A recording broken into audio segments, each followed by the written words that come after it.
Les 3 primeres setmanes de confinament, el sector del pollastre va vendre a la gran distribució una mitjana d'un 25% més de producte. Aquest més volum de ventes va pal·liar la mancança que hi havia al sector de l'hostaleria i de la restauració, que com tots sabem estan tancats i encara ho estaran durant un temps. A partir de la setmana passada, Setmana Santa, ja es va notar un canvi en aquesta tendència de més volum de venda, sobretot també perquè la producció estava adequada al començament de la campanya estival, que teòricament, i com tots sabem, comença per Setmana Santa fins a finals de setembre.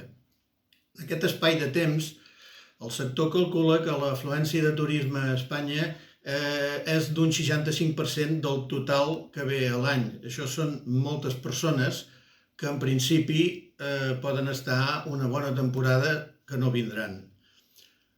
Això requereix modificar la producció de pollastre en un futur immediat. El sector ja ha posat fil a l'agulla per solucionar el més ràpid possible aquest nou ordre que es produirà per la situació que ens trobem.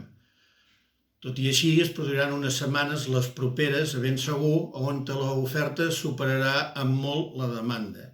És per això que hem demanat ajut a través de Propollo, que és la interprofessional del sector al Ministeri d'Agricultura a Madrid, i a través de nosaltres, la Federació Avícola Catalana, a l'Administració Catalana, al Departament d'Agricultura, donat el cas que Catalunya és el primer productor d'aviram d'Espanya.